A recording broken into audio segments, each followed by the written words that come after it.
Hello gamers, my name is Ace and you're watching the Ace Station.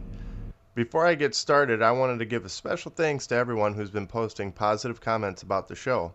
I will continue to work on better quality videos and better presentation when time and money is right. Today's review is about Just Cause 2 for the Xbox 360 and the PlayStation 3. Let's knock out with the graphics. This game contains a beautiful large-scale world that has lots of depth in terms of various terrains. You will be exploring jungles, forests, snowy mountains, beaches, and bodies of water that will support many fun activities throughout the game. Along with the ecosystem, you'll find out inhabitants of Just Cause are villages, strongholds, and townships. The strongholds don't simply look placed on the map either. They blend realistically with their surrounding environment. Another cool factor is the ability to fly at high altitudes, giving you a wonderful view of the island below. They did a good job at using draw distances, and it seems like things come into focus realistically during the descent. As for character models, their priority was the main characters used in the cutscenes. The NPCs are best described as basically average. The structural designs you see are well done, and even though you'll come across some reused objects, it's easy to forgive because of the size of the game. Explosions, explosions, explosions. That's what you'll hear pumping from your sound system. Soundproof your walls because the whole point of the game is to annihilate. Along with epic explosions, there are other sounds of delicious destruction that seizes the air. From various gunfiring to helicopters hacking through the air, planes soaring and crashing, boats, cars, and semi-rigs all at your disposal, we'll be sure to keep your eardrums working, and our inner sociopath badass happy. Voice acting was not a focal point during the development of this game. They pretty much grabbed random people off the street and handed a script saying, "Read this."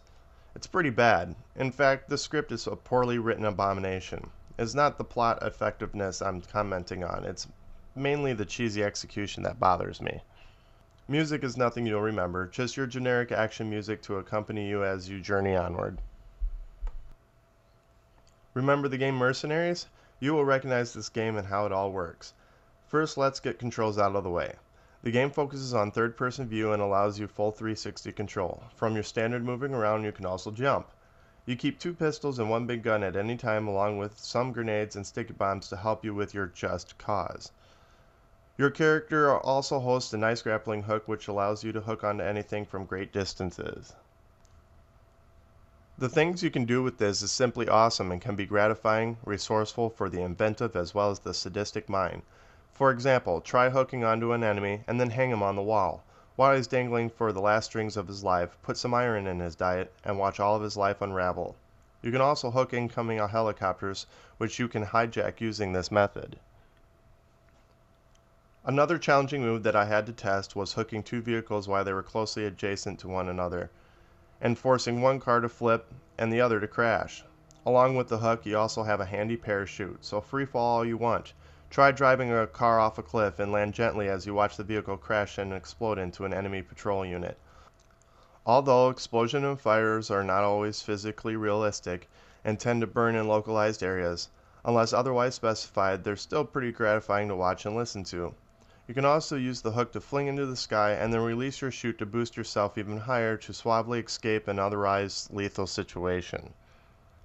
Have fun with these 2 things. Be creative and show the world that you're a chaotic force so full of fury and brutal destruction that will indeed make hardened military men cry and wet themselves. When you start the game, you're pretty much locked into 2 short missions before you can free roam, but once you knock them out, you'll have free reign to start blowing shit up. Why blow shit up? Well, in the game of Just Cause, there are multiple factions, and each faction hands out missions. In order to unlock more missions, you need to cause trouble. Going around to different settlements and destroying everything will earn you chaos points, which in turn unlocks more tasks. Along with chaos points, you can unlock more weapons and vehicles available from the black market. The black market can be accessed anytime by using a signal device you get very early in the game. Once you purchase the items you want, they get dropped via helicopter. Sounds familiar, right?